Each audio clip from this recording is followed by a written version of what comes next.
Shalom saudara-saudara yang terberkati dan dikasihi Tuhan dengan kasih yang kekal. Semoga saudara semuanya selalu berada dalam keadaan sehat dan baik-baik saja. Saudaraku, marilah kita mempersiapkan hati dengan berdoa sebelum mendengarkan firman Tuhan.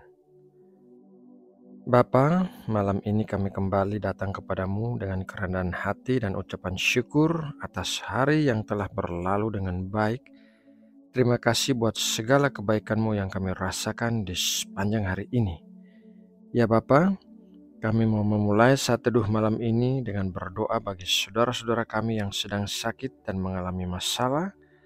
Kami berdoa memohon kesembuhan bagi setiap orang yang sedang sakit, penghiburan bagi setiap orang yang sedang berduka cita, kekuatan bagi setiap orang yang sedang lemah, dan jalan keluar bagi setiap masalah yang sedang dihadapi.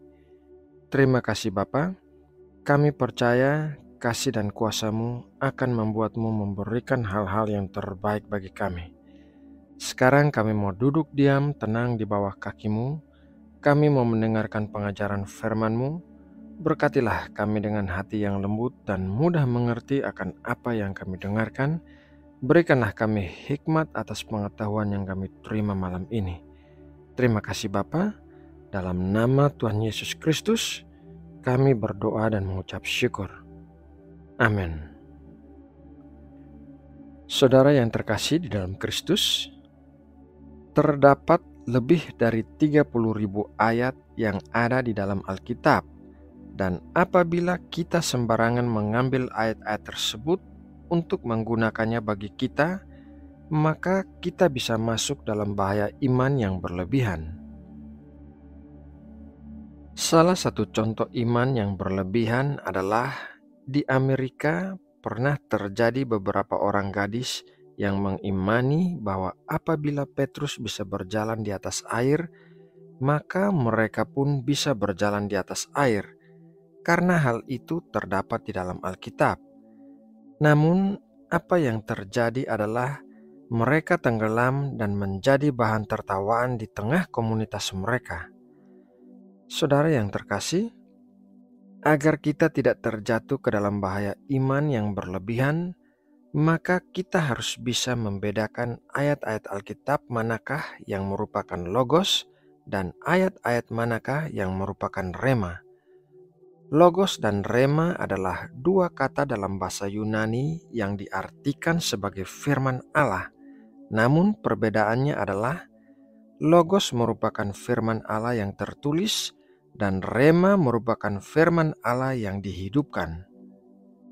Dengan kata lain, logos adalah firman Allah yang telah dikatakan, sedangkan rema adalah firman Allah yang sedang dikatakan. Rema adalah kata yang dipakai Tuhan Yesus dalam Matius 4 ayat 4, demikian bunyi ayat tersebut. Tetapi Yesus menjawab, ada tertulis, manusia hidup bukan dari roti saja, tetapi dari setiap firman yang keluar dari mulut Allah. Selain itu, rema juga digunakan dalam Roma 10 ayat 17. Jadi, iman timbul dari pendengaran dan pendengaran oleh firman Kristus. Berdasarkan Roma 10 ayat 17, bisa disimpulkan bahwa iman timbul dari pendengaran akan rema dari Allah.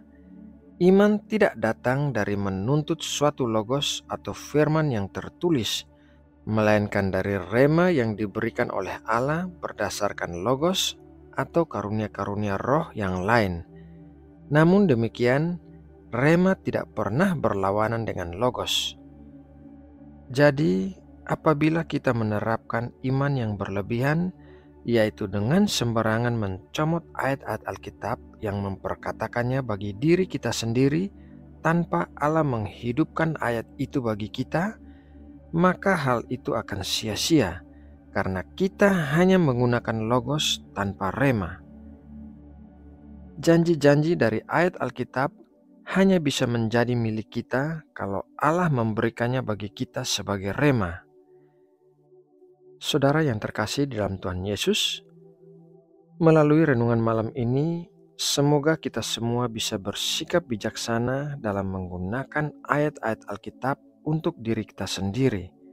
Hendaklah kita tidak sembarangan mengambil dan mempergunakan ayat-ayat, sehingga apabila kita tidak melihat hasilnya dalam hidup kita, maka kita mempersalahkan Allah. Marilah kita meminta hikmat dan kepekaan dari Allah untuk bisa menerima rema bagi kita secara pribadi. Nah, saudaraku yang terkasih, demikianlah renungan malam ini. Semoga renungan ini dapat memberkati dan menguatkan kita semua. Mari kita berdoa untuk menutup renungan ini. Bapa Surgawi, Allah yang Maha Kuasa dan Maha Kudus, kami mengucap syukur atas berkat firman-Mu yang baru saja kami dengarkan. Kiranya firman-Mu tertanam di dalam hati kami dan berakar dengan kuat sehingga menjadi berkat yang menguatkan hidup kami.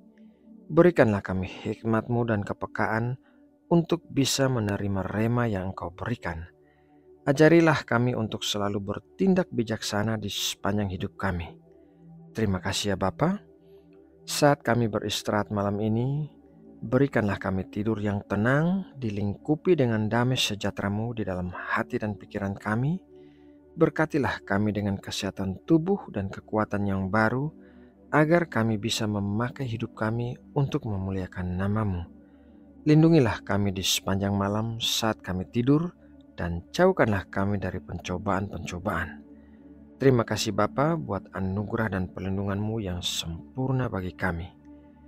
Malam ini kami juga mau berdoa bagi bangsa Indonesia. Kami memohon berkat-berkat dan kesejahteraan bagi bangsa kami. Kami memohon tangan-Mu selalu menaungi dan menopang Indonesia, sehingga negara kami terberkati menjadi negara yang kuat dan makmur di Asia Tenggara. Pakailah juga Indonesia untuk membawa terang-Mu kepada bangsa-bangsa di dunia. Terima kasih Bapa, karena Engkau senantiasa mendengar dan menjawab doa-doa kami.